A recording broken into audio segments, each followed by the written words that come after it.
you know, I did date someone after Mo, and I did my best to keep it discreet. Did you? Did you?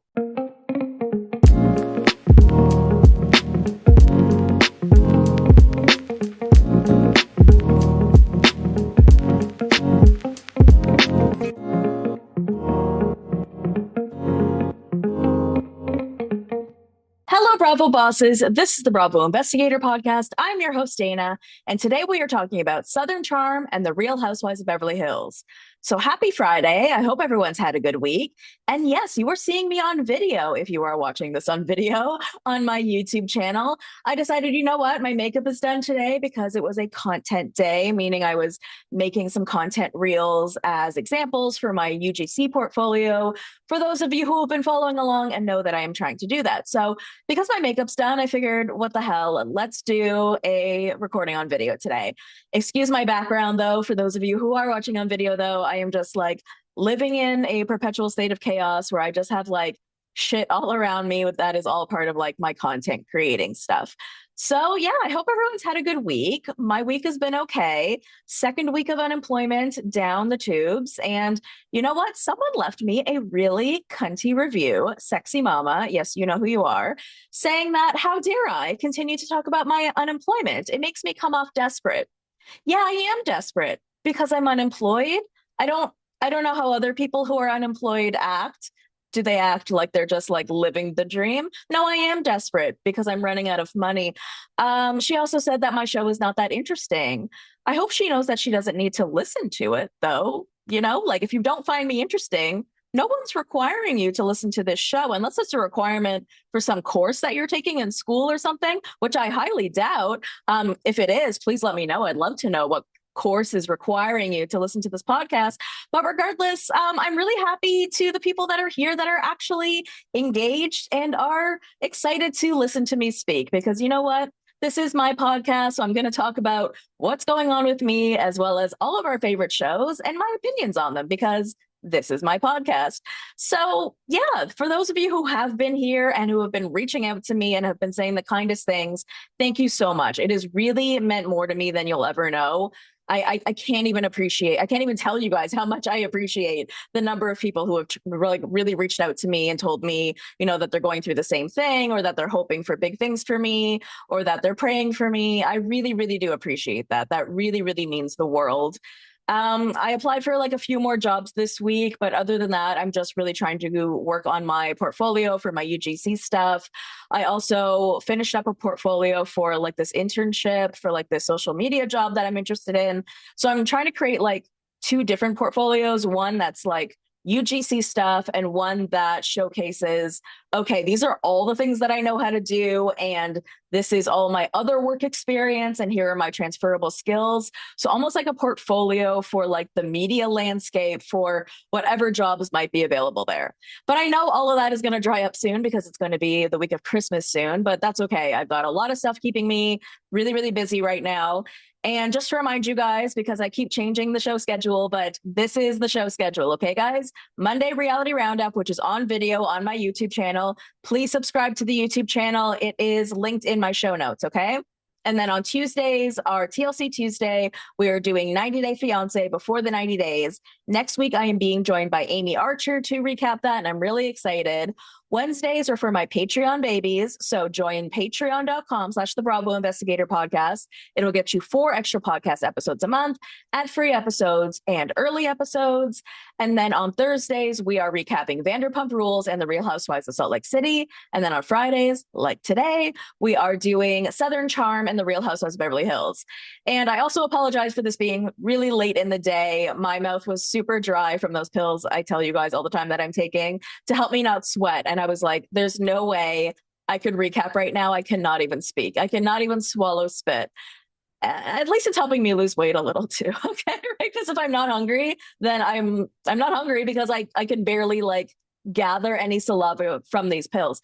But let me tell you, okay, like not sweating is a really big joy. Okay. It is something I do not take lightly. It is a privilege, quite frankly. You guys have no idea the burden I have had by being such a sweaty beast my entire life. I will literally walk across the street to get something, come back and be completely drenched in sweat.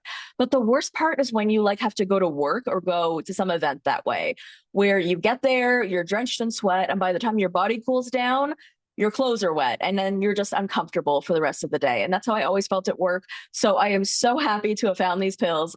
You guys have no idea. Like, my sweaty ladies, send me a DM. Tell me that you experience the same, because I swear to God, there is nothing worse than walking around in a perpetual state of being wet and uncomfortable, in my opinion. All right, let's get into our shows for today. Southern Charm took a turn for me. It really did. I I forgot who Craig was before Paige. And that's kind of what I wanted to talk about today. Because, we start at Whitner's party, his literary party, which is where we left off, where Austen said some small crack comment like, oh, Sally only likes your shots when she's in your hot tub. And Craig loses his fucking mind, starts freaking out on Austen, yelling at Austen, telling Austen that he's not happy in his relationship. He's not happy at all. He's hating on fun, just like this insanity. And it's like, before, I used to think that this had a lot to do with their relationship and how much they truly hate each other deep down, which I still feel like this has a lot to do with, right? Because he's not going to go off the handle like that, Craig. I mean, if he doesn't have like this built up animosity and anger towards Austen, he does. But he's sort of blaming it on the fact that Austen said something like, oh, I'm kind of jealous, or I kind of have FOMO that you're single. But that's not Austen's fault, right? It's almost like Craig is blaming Austen for the fact that Paige broke up with him. Because in the last episode, he was like, how dare he say something like that? I'm only single because it happened to me, not because I wanted it, because it would happened without my consent, sort of thing, right? So it's almost like he's pissed off that Austen has the audacity to not want to be in a relationship when that is the thing that he wants more than anything else. But that's not Austen's fault. Like, the way that Craig puts everything on Austen and all of his anger and feelings onto him, it's just wild to me. So Craig is now in the kitchen and he's complaining that Austen is in a relationship that he doesn't want to be in. So, right? Like, so why do you care so much? And, at this point in time, I don't really feel like Austen has fully expressed that he wants to break up with Audrey. He's really just doing sort of like those initial things where he's like, should I be second guessing her? Should I be wanting to go to North Carolina more? He's sort of doing those initial things where he's trying to figure out if this is the right fit for him, right? But for some reason, again, that makes Craig really angry. Now, something else I wanted to point out about Venita, because we have been talking about Venita over the past couple of weeks and how she doesn't want to film with Craig and how that's causing an issue between her and Sally and whether that's a girls conversation. Now, there has been a lot of discourse online, which we have sort of alluded to, where Sierra has said that, everyone's treating Venita differently because she's a person of color and that she is being expected to film with someone who doesn't want to film with her, and has said that if he's not friends with her, then essentially it means that he's not willing to film with her, is sort of like the vibe that I was getting. But I just want to point out, and I don't know if this was on purpose since that internet kind of hubbub started, or it was always filmed this way, but this entire event, like, Craig and Venita are constantly crossing paths, like constantly. They are right next to each other. They are millimeters from each other. They're not speaking to each other, but they are definitely in the same vicinity. So I think the implication, I guess, for people was that if Craig was saying on television, like, I'm never going to speak to Venita again, she's not my friend, the implication would therefore be that Venita's job was in jeopardy because he wasn't going to film with her. Well, it does seem like they are filming together. And for her as well, right? I was also concerned for her. Like, is she going to say that she doesn't want to film with him either? Because, yeah, then that's going to create a problem if he refuses to film with her and she refuses to film with him. But it seems like they're just hating each other at the same events. So I guess that works for now, right? Like, I guess that's fine. Because initially what Sally wanted, and what we want from any of our reality shows, is that we can't have people who won't film together. We can't have people who won't be in the same rooms together, because that fucks up the group dynamic for the sake of the show. But I guess this works too. We've never really had this exactly before, but if they're going to be at the same events and be within millimeters of each other, but just not speak to each other, that works. I'm fine with that. That works for me.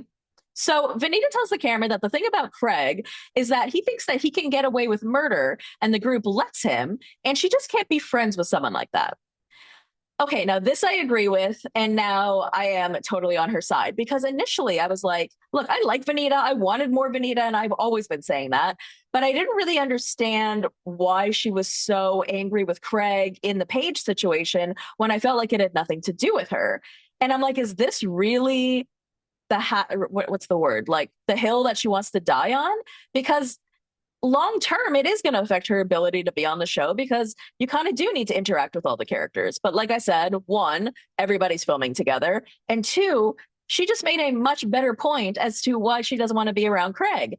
And it's for the reason that, like I said, I forgot who Craig initially was, right? I guess the person that we saw for the last 3 years in his relationship with Paige was a much more subdued, demure, mindful version of Craig, the Craig who was in a relationship and was trying to impress someone.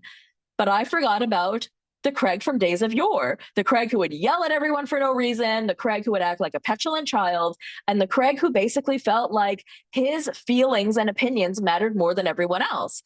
And if for those reasons Venita doesn't want to be around him, then I concur. Because I don't want to be around him either, right? If this is the person he's going to be for the rest of the season, count me out. Yes, he is incredibly handsome. Yes, he is incredibly smart, but this is not cute. And this is not something that like people are going to take kindly to. If he's going to throw a stupid fit for no reason in every episode, people are going to turn against Craig. So Craig keeps yelling outside that he knows Austen is unhappy because he wouldn't have done what Shep said that he did if he were happy. And we're like, wait. What did Shep say that he did? And it's again, like it's very immature for him to try to bring up something out of the blue, out of nowhere, drag Shep into it just to try to make a point that Austen isn't happy. Like, this is wild. And Austen is like, I didn't even come at you. I'm not mad at you. And then Craig is like, then why did you make a smart ass comment? And Austen is like, who cares? That's what a friendship is. Like, we bust each other's balls. And he's right. That is what male and female friendships are. It's busting each other's balls. And if you don't like that, don't be in a friendship like that. But this is the friendship it's always been. So if you have a problem with it, then you've always had a problem with it. So then Craig does end up apologizing to Austen, but says that Austen triggers him.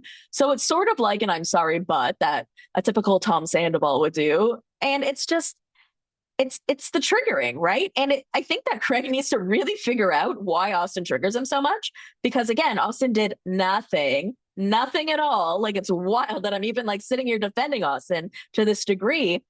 But I think for Craig to go up that in arms, I think he needs to see a therapist. There is no reason, based on what was said, for him to go off on Austen to that degree. So then Craig is like, so then Shep comes in to try to like clear up the situation. So he explains in the kitchen, okay, like there was these two like idiot girls. They came up to me in New York in the West Village and they're like, your friend Austen's been talking to my friend. And he's like, I don't want to know anything about it. Nah. And then he went and told Craig this and said, should we tell Austen? And Craig said, no, I don't think we should tell him. I don't think we should disturb his peace. And so that's why Shep never told him. But in Austen's mind, he feels like these are my two best friends and they're trying to like get at me. They're trying to claim and put on television that I'm cheating on my girlfriend. And that's what's really pissing him off and stressing him out right now. So then we move on to this scene with Sally and Molly, where they are going at it at the table because Molly said, because of that whole thing where Molly said that Sally is like calling dibs on all the men in Charleston. And Sally's like, who am I calling dibs on? And like, everyone's like, come on, Sally, like, come on. Molly tells the camera that Sally's a pick-me girl, but Sally thinks that she's just like in the hot tub living her life. Now, I do like Sally, and I always have. I do think she is a bit of a pick-me girl, though, and I do agree with what everyone's saying, because it's not just Molly. Venita said it, too, in previous episodes, that Sally does place a lot of her worth on male attention, and that's something that we'll get to later. But first, we're actually going to learn a little bit more about Whitner. So the next morning, he wakes up to start his day, and we get to see a day in the life of Whitner. So he wakes up at 4:35, not 4:30, Not 4:36, 4:35, okay? Then he takes his dog out 10 minutes later at 4:45. He goes for a run, he works out, then he meditates, takes a shower, goes to the office with his dog, and I love a dog-friendly office. And he says that rituals help keep him in the right direction. I am not mad at it. I kind of like it. He's a mama's boy. He talks to his mom on the phone as soon as he gets to work. And so far, so good. He seems like a stand up, normal individual with like a normal job. But this show fucks with people. So you never know how the Bravo verse will sort of skew him. Then we have a scene of Sally talking to her mom on the phone. Now, this is where we get a little bit more about like where Sally comes from, right? So she has two sisters who are both married and who are both have kids. And so she wants that for herself, right? She wants to be where her sisters are. And it's something that she always thought that she would have. She thought that she would get married young and have kids young, which is also an expectation in South Carolina. And just to remind you guys, Sally has like a really big backstory of being engaged. I believe she was engaged to a doctor at the hospital where she worked. And then I think he cheated on her and left her. And then she went on, was it Clayton season of The Bachelor? And then she was on for like a day. And then I think she was on Bachelor in Paradise, but I think also for a day. And then she was on Southern Hospitality and dated Gaston and Joe Bradley. I don't know. Like, I think she really is just trying to find her guy. I think that's what she's trying to do. But this whole conversation she's having with her mom on the phone is sort of weird because she's talking about how like she hangs out in the hot tub with Craig till like 4:30 in the morning. Charlie's there. They talk about menage a trois. And it's just like weird because like it's a weird conversation to have with your mom, but also her constant talking about the hot tub situation as if she lives there is making it weird. Like she's in her closet and she's talking to her mom about how she has all of these clothes of Craig's, where she almost has more clothes of his than she does of her own because of all the clothes that she has to wear after the hot tub. She's talking as if she goes to his hot tub every single night and it's become like a ritual where now she has to have like extra clothes and like a whole routine out of it, right? Now she does tell the camera that she's annoyed with Craig because she'll be there till 4:30 in the morning, which is not something that she even normally does, waiting for him to make a move, and he's just like not doing it, right? Now we do know from the back end that he likes to take the long game, but at some point for her, I feel like she's got to get out of the hot tub, right? Like shit or get off the pot, shit or get out of the hot tub, basically, right? Like if he's not going to make a move, he's not going to make a move. So I don't know, maybe just move on or maybe just be straight up with him and be honest. Be like, I like you. I want to make out and see what happens, right? It can't hurt for a girl to make the first move. It absolutely cannot. Well, it can. So Madison talks about it being hard without Brett because he's been working like crazy and he's actually going to be able to take 3 whole months off when the baby comes. So she's really excited about that. She's not excited about having a baby and a preteen at the same time. But, you know, Hudson is such a good boy and he's such a good kid. And he's actually really excited to have a little sister. So I'm just so obsessed with her little family and the woman that she grew up to be. I just really am. So we get this scene where Charlie is going over to Craig's house with artwork for him to try it out in his place, which I didn't know was a thing. I didn't know that galleries can actually bring over the artwork and like place it in your space. I thought that we were like in this period of time where you would bring or you would get some sort of like 3D visual of your place and they would be able to like put in the artwork in those 3D visuals so you could see what it would look like in your place. Like Wayfair has something like that, right? They have like a room organizer where you can put all the things in the room online to see like how it would look, right? And it's based on pictures and images that you take and input from your own home. But yeah, this makes sense too. Right? But it's funny. She has no one with her. She's just taking like these gigantic pictures with her over to Craig's house. And she's putting them around to see how they look. And she tells the camera that she likes Craig, but she needs a guy to say it and make the moves, right? Which is sort of what I was saying about Sally. Like, should her get out of the hot tub because he's not making a move, so maybe you should. And Charlie's saying, like, yeah, you know, I would be interested if he made the move. And, you know, we are in a day and age where women can totally make the moves, but it is South Carolina, right? It is Charleston. And I think a lot of these women, as you can tell from so many different ways, are still very set in the traditional ways. And I think they still have that expectation that the man will court them and that the man will, you know, put in the first move. And there's nothing wrong with that either. If you don't feel comfortable doing so, you don't have to. Then we talk about his fight the other night with Austen. And Charlie recommends that he apologize to Austen because, she was like, these are two 37-year-old men fighting about like a hot tub and girls and stuff. And Craig says the thing is that he was so put off by Austen because he doesn't like that Austen has an opinion about him hot tubbing with Sally and Charlie when last year he complained about Craig staying in. Okay, right? Like last year he was saying like, hey, you're not getting out enough. You're spending too much time in your relationship. And now he's just saying like, hey, I mean, I guess he's saying that he's assuming that Austen's implication was, oh, you're partying too much with too many girls, I guess. And so now he's like, before he was saying that I wasn't partying enough, and now he's saying I'm partying too much, I guess is what he's so mad at Austen about. But Craig agrees that he can't go nuclear on Austen because Austen is never going to change. That's his problem here. He doesn't like who Austen is as a person. So he's agreeing that he can't go nuclear because that is just not what normal people do. But his reasoning for that is because I can't get mad at someone who's always going to be the same. Sure. But then I think you also need to decide whether that's someone you want to have in your life or not. Now, obviously, because you're on a show together, it's very complicated, right? Like it seems like you're always going to be in each other's orbits. And what I said last time sort of remains true here today, where I don't think these two would be in each other's lives anymore if not for the show, because I think it's very, very obvious that Craig hates Austen. Craig hates Austen. I don't think there's anything that Austen can do at this point to rectify their friendship because I think it is just, there's too much built up resentment. And what's funny is it could be about something small. This is something that I always say, where it's really important to talk to people at the time that they do something that bothers you. Because if you let it build up and build up and build up, the next time they like breathe in your direction, you want to punch them in the face because you have built up all this resentment towards them, as opposed to just talking to them at the time that it happened and trying to move forward from there so that it doesn't end up building up. But instead, it's very clear that Craig has something built up because the tiniest word, the tiniest breath, the tiniest cough out of Austen's mouth will set him off. And he knows that about himself now, but he's not taking the steps to really rectify that situation by either, like I said, getting rid of Austen from his life, or I guess quitting the show, or going to therapy about it. I think they should go to therapy together, quite frankly. So then we have Molly and Shep getting together, and he feels bad that he shared the Austen info with Craig and that he didn't do it with malintent. And he's just like really stressed about it. He says that Austen won't answer his calls.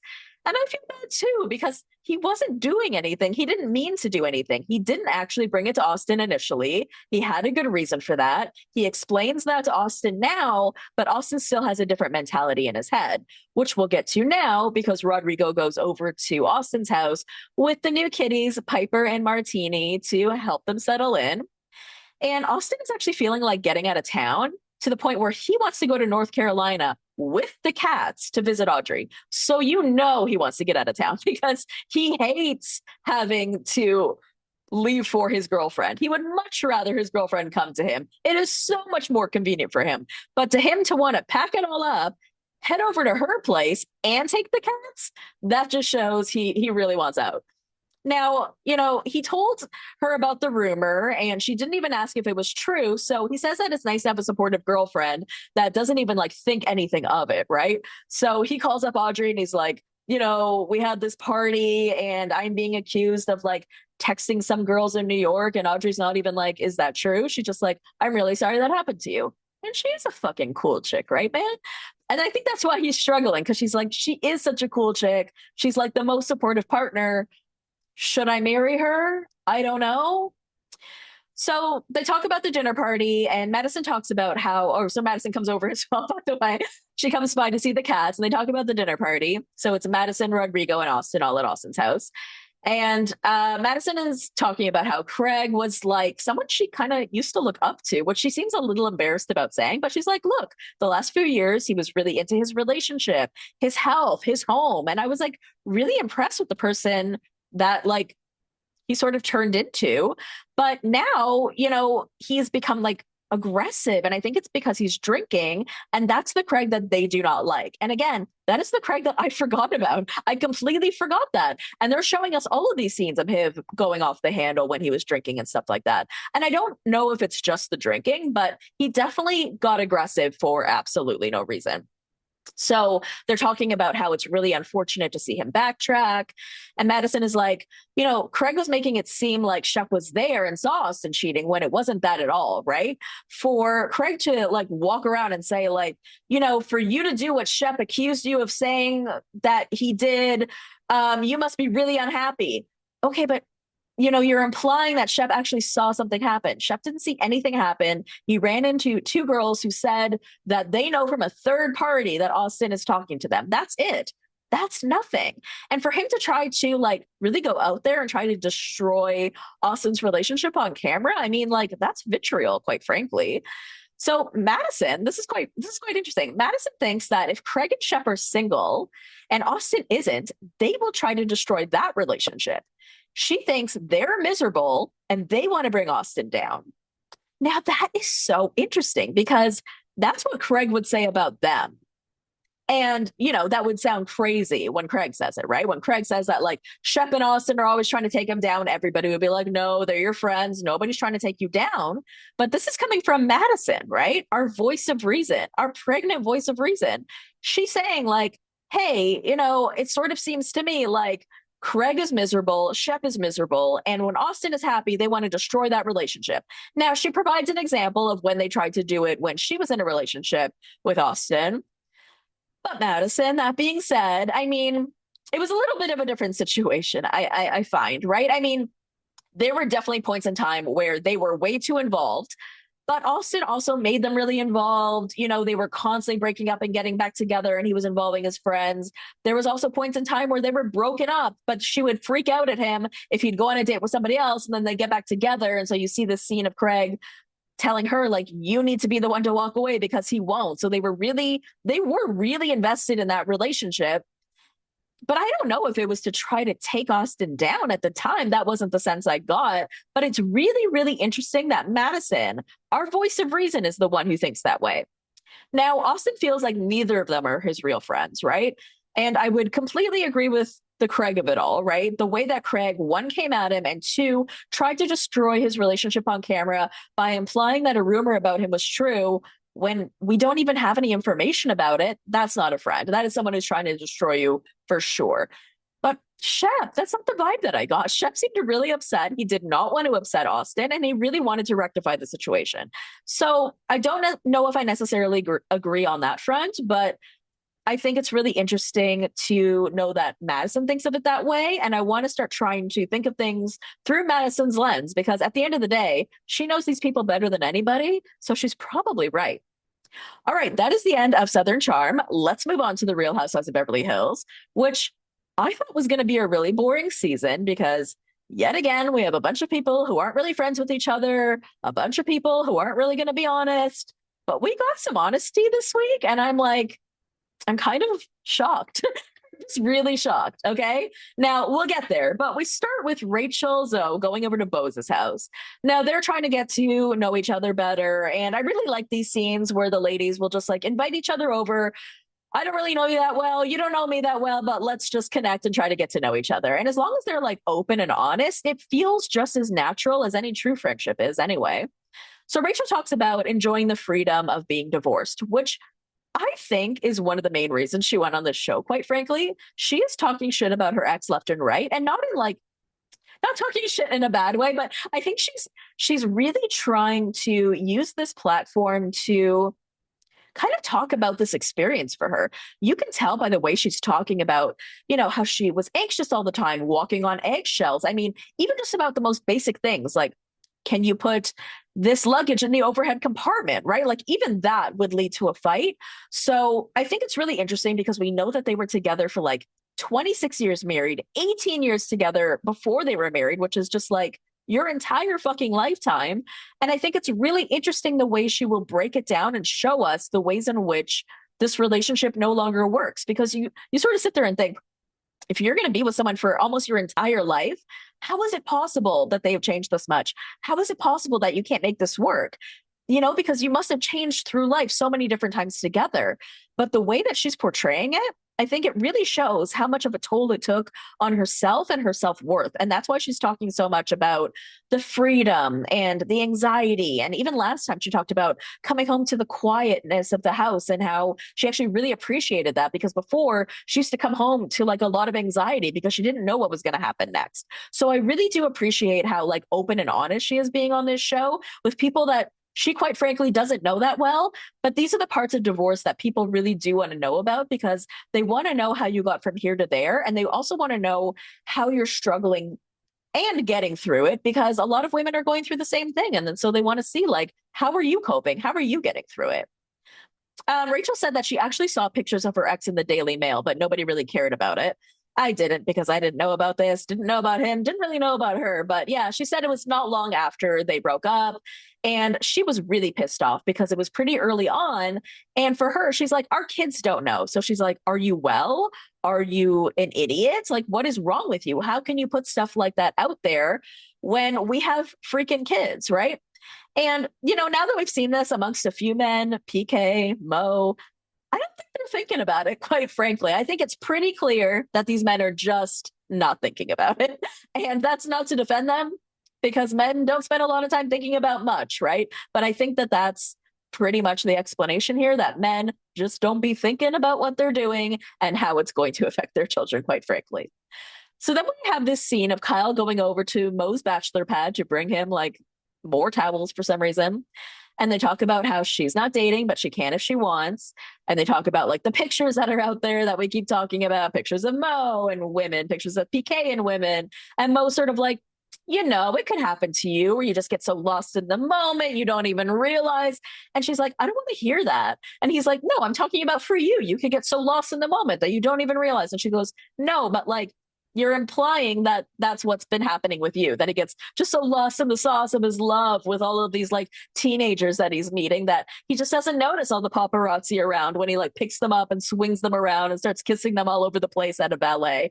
He couldn't even notice because he is just so lost in the sauce. So, you know, she says that if it were her, she wouldn't be out there in the streets, that she would be more discreet, and that she just wishes that Mauricio was. Now, she does start to bring up a little bit about her previous dating history here. She leaves it, and we get to it later, but she does say, you know, I did date someone after Mo, and I did my best to keep it discreet. Did you? Did you? Because spoiler alert, it's Morgan, and she's going to talk about it a bit later. She doesn't say Morgan, but it's implied. But like, did you? Because wasn't the whole point that you guys were constantly being photographed together and that you must be dating because you're constantly being photographed together? So was that really being discreet? I mean, wasn't there one time she went to Morgan's concert when there was like all of these like media tabloid rumors about her? And didn't a bunch of the other women say, couldn't you have avoided going to that one concert because you know it's going to be a media frenzy with you being there, given that X and Y news just came out today? And she was like, oh, I was just in the back and I was contractually obligated to be there and this and this and that. But I wouldn't necessarily say that she was discreet with Morgan because we've been guessing this whole time that you were dating Morgan. So if you were discreet, we wouldn't even know about Morgan, right? In theory, just saying. So then we have this scene of Sutton and Erica going to the spa together, which is wild considering their history. But they're just like, hey, let's agree that bygones be bygones because we got to film a show together and we got to do a scene. So they do the scene. And, you know, I appreciate how much these women are just putting all of their shit aside, doing their job, asking the questions that are required of them in the scene and doing it well. I feel like they're doing it well. Like, I am not mad at this season yet. Okay. Like, I feel like everyone is doing a good job. So Erica admits that she is not over everything with Tom, knowing that he's going to die in prison. She said that she had actually wished he had died before he went to prison. She's like, he got sentenced on his 86th birthday. She's thought about whether she wants to, you know, go and say goodbye to him. But what does that even mean? Would he remember her? Would he want to see her? And she says that she learned something interesting in therapy, which I am actually going to take with me because I thought that this was good advice. She said that she learned in therapy that you're not always going to get the closure that you want from someone, right? I mean, someone could literally, you could have like a contentious relationship with your parents, and that parent could die before you have that opportunity to get that closure from them. So it's really important that you find that closure within yourself, because you're not always going to have the opportunity to get that closure from the person that you need to get it from. So the closure has to come from within you. And I'm like, interesting. I like that, because I think that's a really good point. Even if the person is here and you're able to get closure from them, I don't think that's necessarily even always the most appropriate step.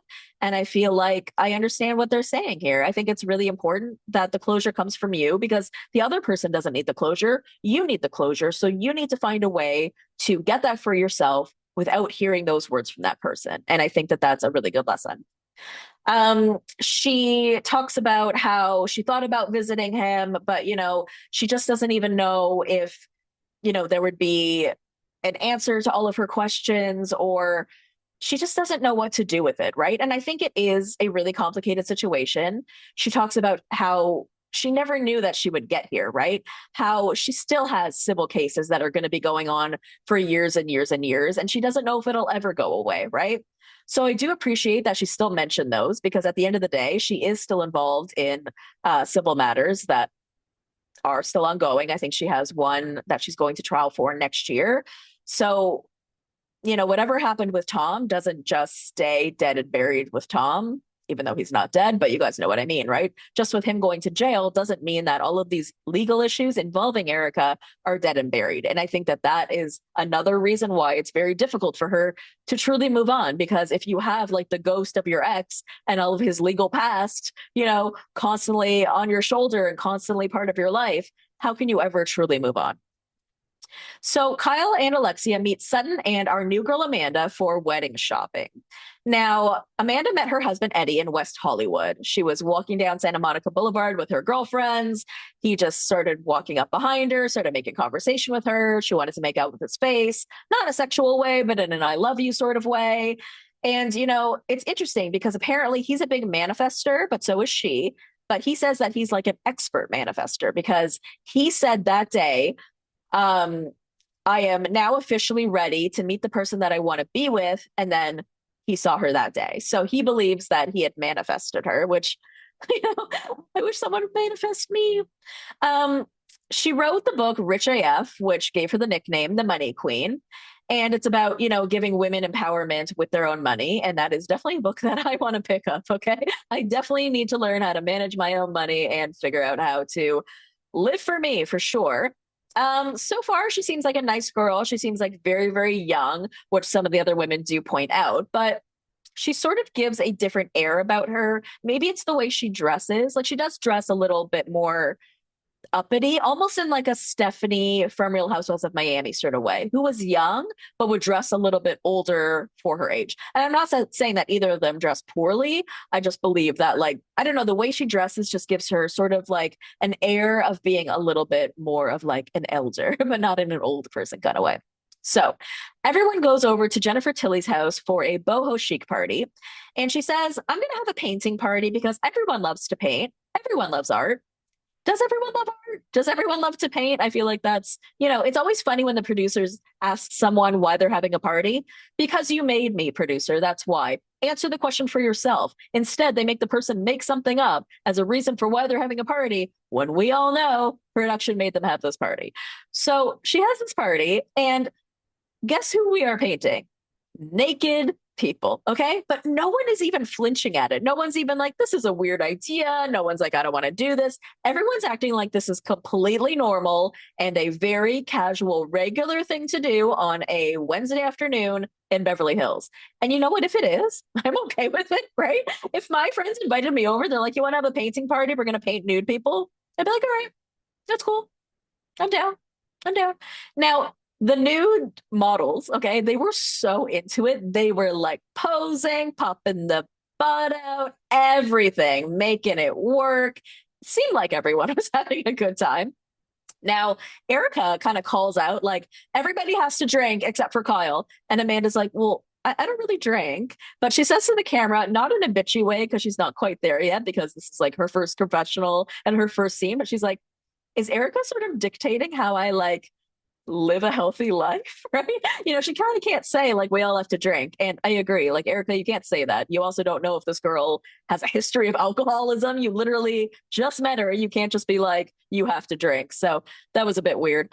Um, and then after painting, Dorit just really, really opens up about what her kids have been going through. So apparently her kids were supposed to go to Florida to see her parents. And then PK like sent her a legal letter putting the kibosh on that because he is a fucking asshole and he's doing it like just to hurt her. Now her kids are absolutely so upset.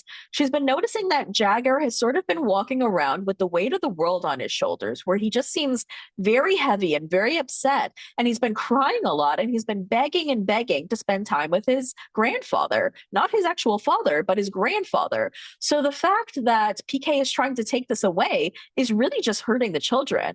And Dorit says to the camera, like, this is the first time that I've seen our divorce take an actual impact on the children, and I absolutely hate it. That is the last thing that I want. And even Sutton, of all people, can relate because for her, she feels like this is a time machine. She can so understand where Dorit is coming from with the push and pull with the kids. And you know what? This is something that I always felt like PK would do. I feel like you really never know someone until you get divorced from them because that's when like, their claws come out and you can become like this total different version of yourself that you didn't even know that you were just based out of anger. And I feel like that's the problem with Dorit and PK right now. There's still so much anger between them that I'm not going to say Dorit because it does seem like Dorit is really putting her kids first, but it seems like for PK, he's putting his anger for Dorit above the well-being of the children, basically.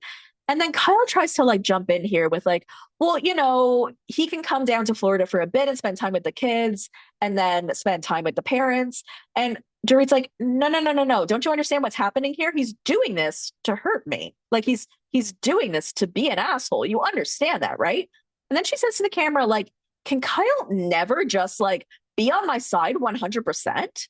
And Kyle tells the camera, like, look, it's all well and good for all of the other women to call him like a narcissist and an asshole and stuff like that. But like, I actually know him. So I feel like there's a different level here.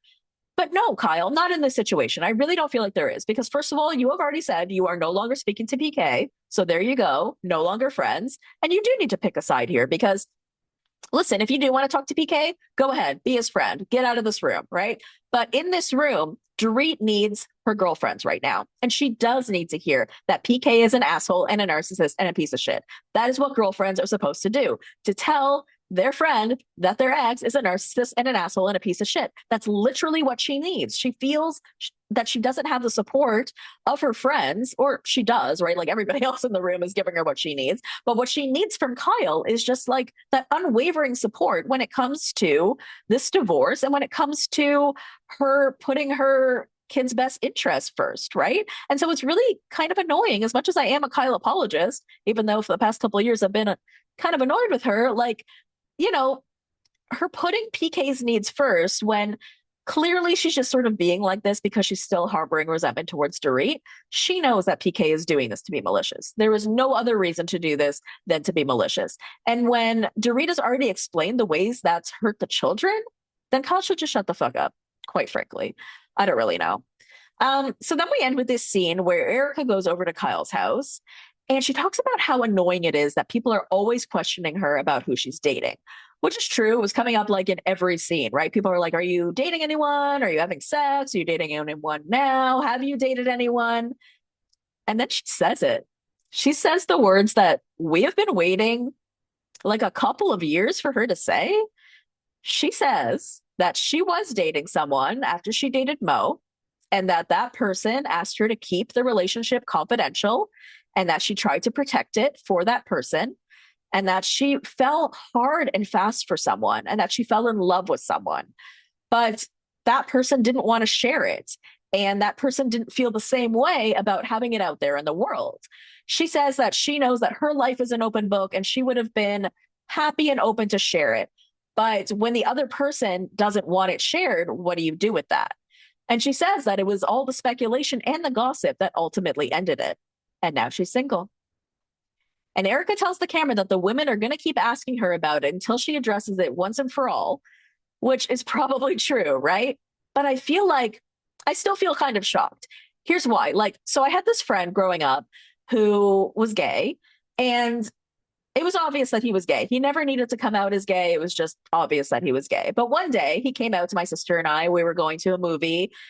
We pick him up in the car and he's like, guys, I need to tell you something. I'm gay.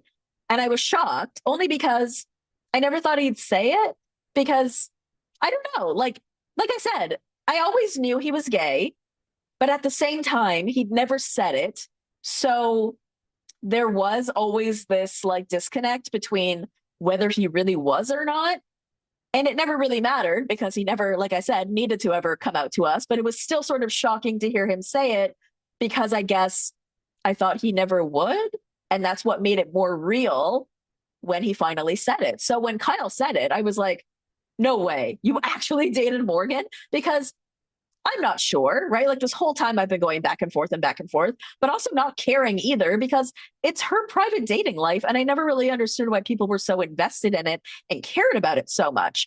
But now that she's like admitted it, I'm like, you really did? Like, really? Because she's almost denied it this whole time, right? In a sense, she's almost tried to make us feel silly for even thinking these things, tried to make us feel like, you know, we're just making up rumors and we're ruining her life and we're affecting her ability to have friendships and this and that. And what a silly, ridiculous rumor.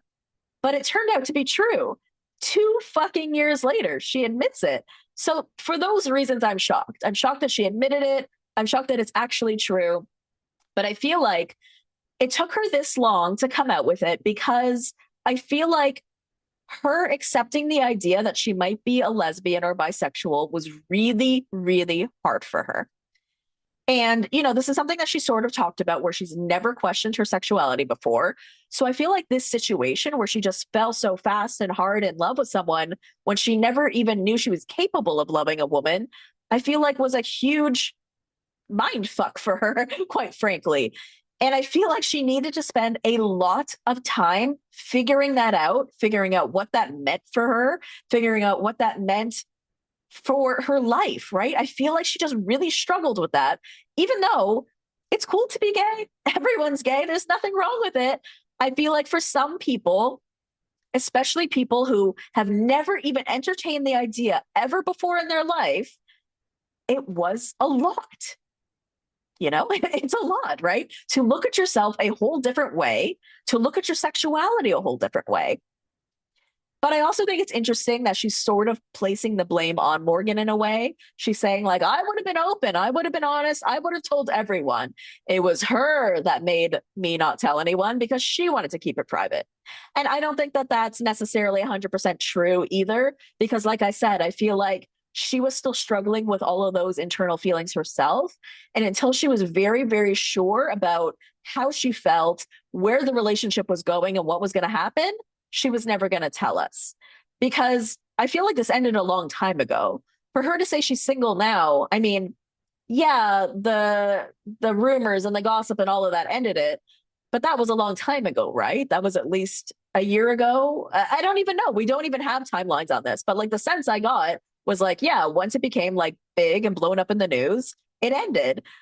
So I feel like she's been spending all of this time over the past year, however more, just trying to come to terms with what her sexuality, what that relationship meant for her, whether that means she is bisexual, whether that means she is a lesbian, whatever that means for her. I feel like she has just been digesting and trying to figure out what all of that was post-divorce for her and what that means for her life going forward and how she wants to define herself, if she even wants to define herself at all, which nobody has to do. But I do agree with Erica that people are probably still going to keep asking her about it. I hope that this is only asked one more time, once and for all, not because I care about Kyle's feelings in particular, but because I am so done with this and because they are no longer even in a relationship, right? So it's a moot point at the end of the day. All right, that is the end of the episode, guys. I hope that you enjoyed it. My Patreon babies, you will see me tomorrow for a Patreon episode, and then everyone else will see me on Monday for our regular reality roundup. Follow me on TikTok, Threads, and Instagram at The Bravo Investigator, and I love you, BBs. I will see you next time. Thank you for listening to the Bravo Investigator podcast. For more content, head over to patreon.com/The Bravo Investigator podcast. Follow me on Instagram, TikTok, and Threads at The Bravo Investigator. If you enjoyed the show, leave a 5-star review. Love you, BB. See you next time.